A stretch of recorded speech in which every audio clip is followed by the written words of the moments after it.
Welcome back to the All Bike Update. I'm your host Mitch Hackman, and today we're actually going to be going into the ocean to look at some dolphins.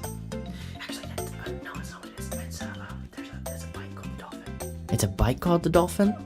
Yeah, it's called the Dolphin. Does it go in the water?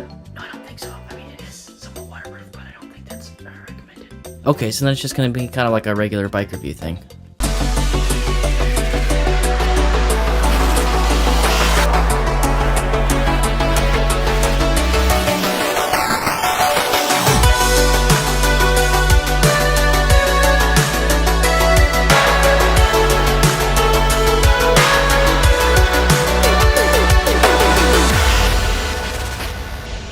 As I mentioned in that hilarious and Emmy Award-winning performance intro, we are going to be checking out the Dolphin from Ecotric.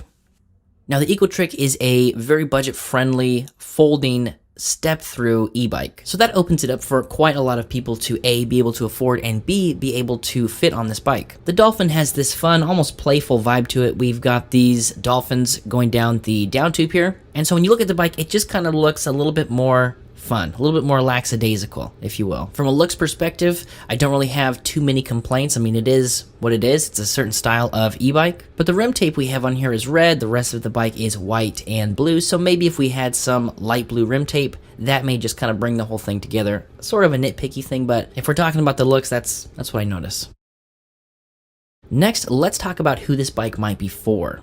As mentioned, this is a little bit more of a fun bike. I don't really see this being a commuter bike or something for a very serious cyclist. That being said, because of the measurements we have here, it really does open it up to a lot of people. Rolling through some of those geometry measurements real quick, we have a 17-inch reach, a 15.5-inch standover height, 21.5-inch minimum saddle height, 30.5-inch maximum saddle height, 24-inch width, 49-inch wheelbase, and a 65-inch length overall. Now, when the bike is folded up, we can get it into a box that is 36 inches by 28 inches by 21 inches. Now, that makes it great for saving space, and there may be some people that are looking at this for a bike that they could throw on a boat or an RV. However, even though it does fold right here in the middle and up here at the stem, it is still quite a big bike. So I would just take those measurements into consideration if that was your situation and you were looking for a bike that you could take a lot of places. It still is a little bit big even when it's folded up. Next, let's talk about the motor. The motor here we have is a 500 watt Ecotric branded rear hub motor.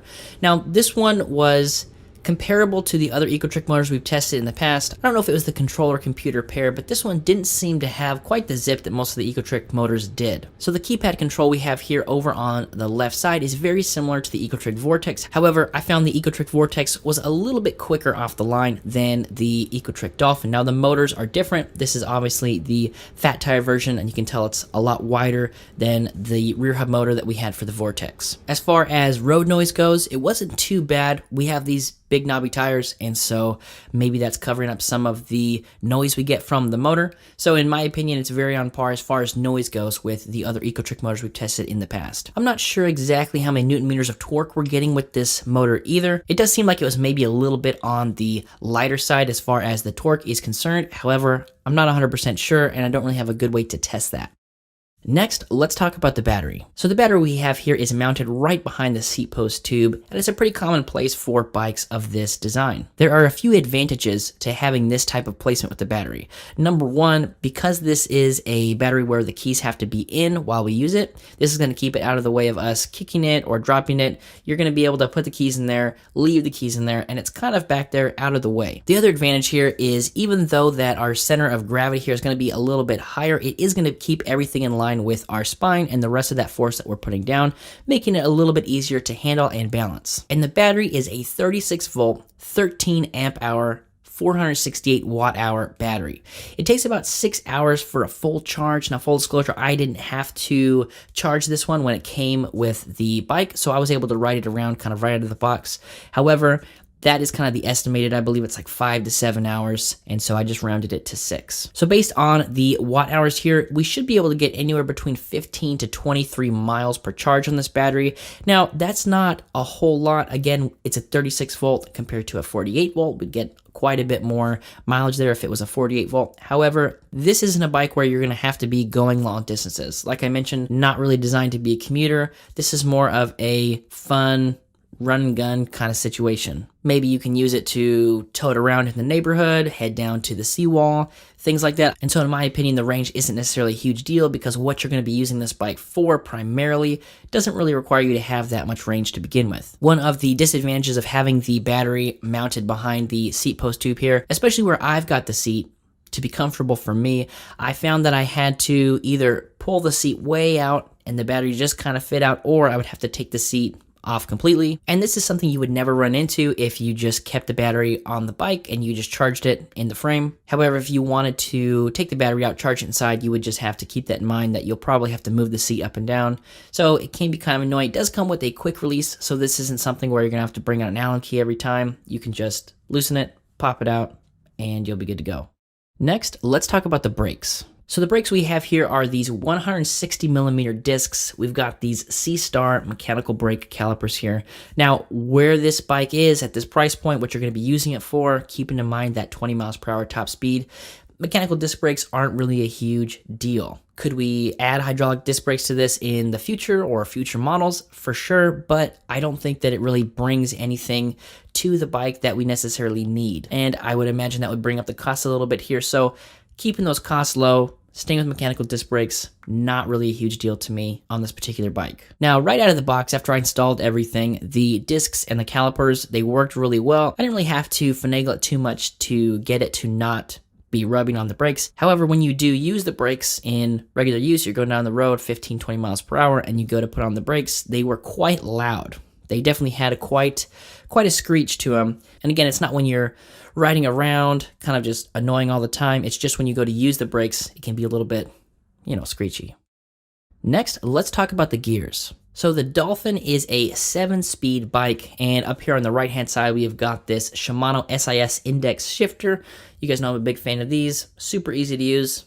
Anybody can kind of look at this and go, oh, okay, this is the plus, this is the minus. All in all, big fan. And that is connected back here to this Shimano tourney derailleur. So no real surprise here. We've also got this included derailleur guard, which is nice. Not that we would necessarily be worried about sticks and stones for this particular bike. However, going around in the city, hitting curbs or sides of buildings, this is something that will just stick out and help keep our derailleur in alignment. Next, let's talk about the extras. The only thing that I would count as an extra on the Dolphin are going to be these included fenders. So we've got these white fenders. They are a metal fender. They match the rest of the frame, so from a looks perspective, they're pretty nice. However, they are a little bit heavy, and if we get a scratch on here, that may lead us open to possible rust in the future. Other than maybe that derailleur guard on the back, we don't really have any other extras on this bike. We don't have a rack, we don't got a front light or a back light or suspension. So with this bike, it is a little bit more basic, and given the price, that makes a lot of sense. Next, let's talk about the suspension. Well, no real suspension here, but one of the parts we usually talk about for the suspension is going to be these tires. So the tires we have here are these big 20 by 4 inch Chao Yang tires. So we don't have any of the safety features that we like to see in tires, such as the sidewall reflective stripe or puncture protection with these tires. Again, this is somewhat of a basic bike, so not having these here is not really a surprise to me. As far as how they rode, I feel like if we had regular tires on this bike, the ride would have been much stiffer. So having these bigger fat tires that you can kind of mess around with the PSIs, bring those down just a bit to give you a little bit more cushion, really helps with this particular bike, kind of add some comfort to it because we don't have either a rear or front suspension. The other aspect of suspension we normally talk about is the saddle. So the saddle here is kind of this bigger, plusher saddle, and most of the time those don't really fit me quite right. I found that this one was actually pretty comfortable to ride around on. Because I had the seat so low, I found that I was putting a little bit more pressure than normal on my butt compared to my feet on the pedals. And normally on other saddles, this may cause some discomfort. But with this saddle, I found that I could put that extra weight on my butt and not really feel any soreness or discomfort after riding this around for a while. Next, let's talk about the controls. So the controls for this bike are going to be over here on the left-hand side, and we have got this button and light keypad. So no LCD display on this bike. All the functions are very simple. We've got the on-off button over here on the left side. We have got our mode button, which will put us in low, medium, or high. And we've also got the power lights here that'll show us how much power we got. How much power. And the 6-kilometer button here is going to be for entering the walk mode. Now the walk mode I found on this one was a very comfortable pace. not too fast whatsoever, but didn't really feel like it was dragging, or if I wanted to walk, I felt like the bike was keeping up with me, and it was a good speed. And that pretty much covers it for the nuts and bolts of the Ecotric Dolphin, so let's head outside for the ride test. Alright guys, welcome to the ride test portion of the review. We are out here on the Ecotric Dolphin. We're going to go ahead and power it on. This little on-off button right over here on the side, just click it in, and it's going to come to life. Now the screen over here shows us a couple things. It's going to show us how much power we're pulling. It's going to show us what pedal assist level we're in. Now this one's got 3. It's got low, medium, and high. Pretty simple. And use this mode button to switch between them. But before we do that, let's go ahead and turn it back off, and let's test this out as if it were not an electric bike. So we're just going to go through the gears, and we'll go down into first here and up into second. Pretty easy shift from first to second. Nice shift from second to third. Third to fourth. It's pretty good. Fifth to sixth. Or that's fifth to sixth, excuse me. And 6 to 7. A little bit of a tough shift going from 6 to 7. But with this bike, I'm not necessarily super concerned about the pedal geometry or how well I can pedal. This bike really wasn't designed for that, and that's okay. It's just something that you got to know when you're getting into it. If you're looking for a bike that's going to have some nice, easy pedal geometry, and you're going to be able to do a lot of really efficient work without the battery, this isn't the bike. You know, it's not really what this was designed for. So because we have the throttle on here, this is a bike where I can imagine that you'd want to cruise around with the throttle maybe a little bit more than pedaling. So the throttle's very normal. Very normal, is that the right word? It doesn't accelerate too fast. There's nothing insane about it, but it does give us a nice even ramp up to that top speed of 20 miles per hour. Now the brakes on here are a little bit squeaky. So if that comes across a lot in the video, I apologize. And that's just something where we could maybe look at burning them in, or you know, some other ways we can make that a little less screechy. We could replace the pads that are down there in the calipers. However, you know, just out of the box, just something to be aware of. Brakes might be a little bit squeaky.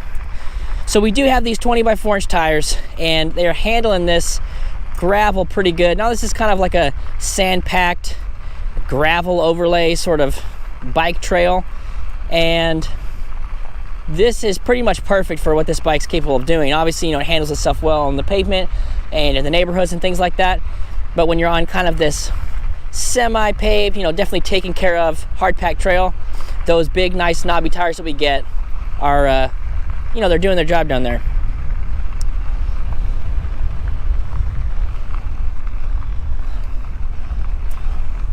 Let's go ahead and test out the pedal assist. And like I said, we do have 3 different pedal assist modes, that being low, medium, and high. Again, keeping it super simple.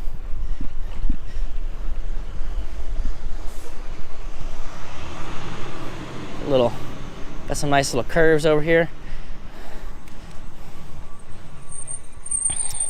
All right, so let's go ahead and put it into the lowest level of pedal assist over here, and we'll just start pedaling. About half a rotation before I start to get a little bit from that low setting, but it is not giving me too much. Maybe we're going, oh, there we go, it's picking up a little bit. Probably going that 6-7 miles per hour, something like that. I'm kind of going downhill a little bit. And I'm gonna make this turn right now. No, I'm just kidding, I can't do that. Let's go ahead and we'll pop off over here, put it into high pedal assist, drop this down a little bit, and we're up the hill. Not too bad, honestly, for a little bike that's not supposed to be doing any climbing. And then we are in that highest level of pedal assist. Go ahead and shift up into 7th. And it is pretty quick getting up to that 20 miles per hour. Now, in my opinion, we do run out of gears with how fast this is going and the ratio of the gears that we do have on the bike.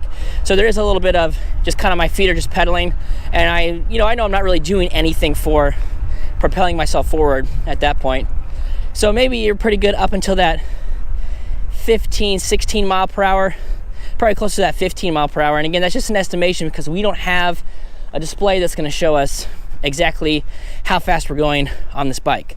So it's something to keep in mind if you are interested in tracking stuff like that, or you want to see, what kind of wattage you're pulling. This is not a display where that is going to be an option for you. Do a little circle back action.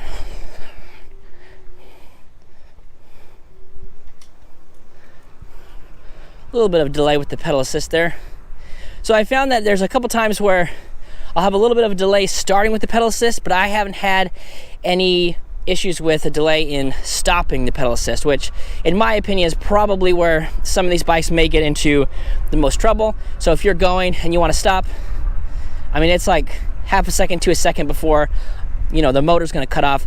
And if you're on one of those bikes and you're going and then you want to stop and you've got another 5-6 seconds of motor power that you don't want, well, you could run into some issues there.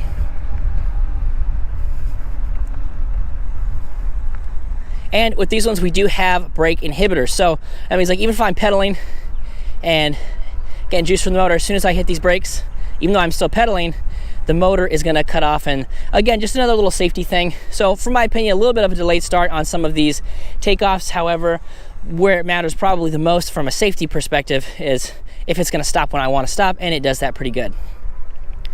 So let's go ahead and pull over here and test out the walk mode. Again, brakes a little squeaky there. So on the walk mode on this one, it's fairly simple. All we have to do is hold down the 6 kilometer button here, and it is going to go off at what I'm estimating is 6 kilometers per hour. Feels a little bit slower than that in my opinion. It's a very nice, very easy walk.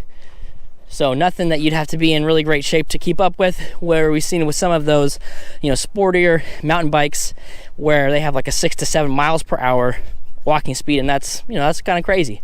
So this one's nice and slow, super easy, and as soon as we let it go, then we are done. So it's one of those things where we don't have the option to put this kind of on a cruise control for walking it, but with this bike, not really a big deal. And then as soon as we lift off, it's going to cut the pedal assist. Well, the walking assist, because this is in walk mode. So let's go ahead and put this motor through a couple more climbing tests. You saw we hit that one a little while ago, so let's maybe hit some more. This is a nice little park for hitting some of those little inclines. Let's see, let's go down the hill.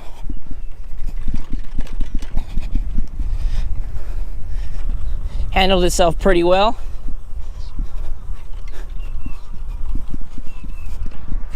Get a little bit of water there.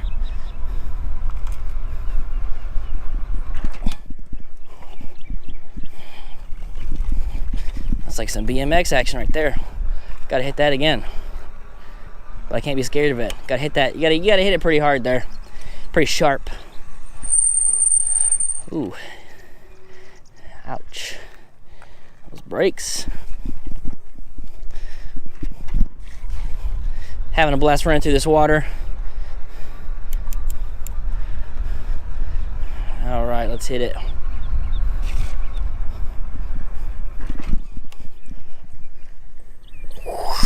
There we go. That was the ticket. That's the stuff. So this bike is either used for riding along the beach, nice easy rides, or taking it to your local BMX park and showing off.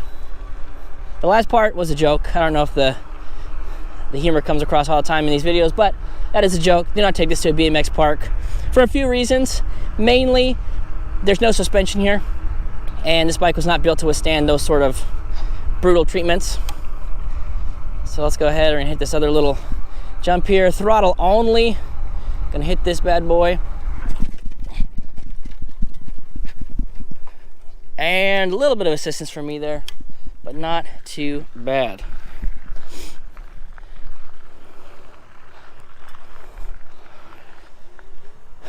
All right, so let's talk about motor noise here. Now, I am noticing that this motor, when compared to some of the other ones, you know, we've reviewed some Ecotrics in the past, like the Hammer and the Rocket, and I feel like those motors may have been a little bit quieter than this. I don't know if that has to do with the build, and when you look at this thing, there seems to be a couple of different hollow spots, so I don't know if it's just a little bit more, you know, resonation or anything like that. However, to me, it seems like it is a little bit louder. Now, even with those other bikes, we had those bigger tires, so they may have been producing some more road noise, kind of covering up some of the motor noise. So the motors in and of themselves may be, you know, pretty much the same. However, you know, in my experience riding it, it just seems like I can hear it a little bit more than normal. Let's go ahead and turn around.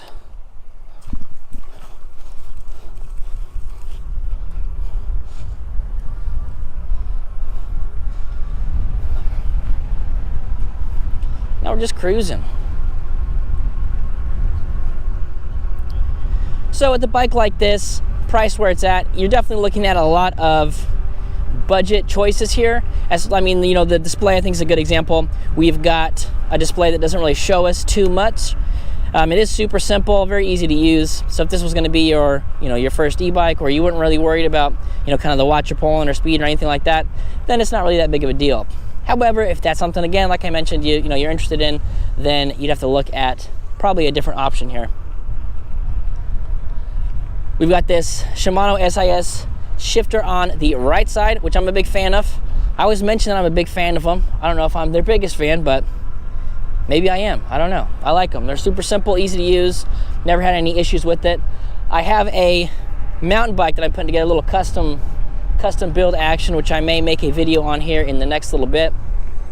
And I've got some of those Shimano trigger shifters, and those are pretty cool. Very nice. But we don't need to do anything super fancy like we plan on doing with, you know, the mountain bike. So this is perfect. It works just what we needed to do.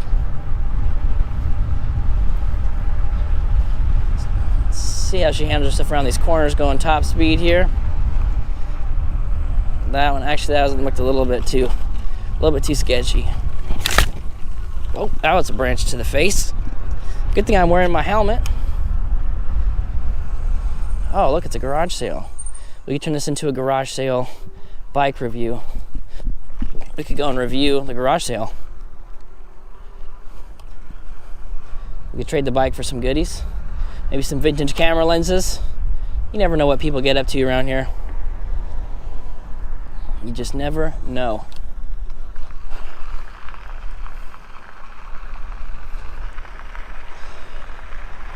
Well, guys, that is pretty much going to do it for our review of the Dolphin from Ecotric. If you want to know more, I'll have a link to Ecotric's website down below. And if you've got any other questions, please let me know. I love talking to you guys, and we'll catch you on the next one.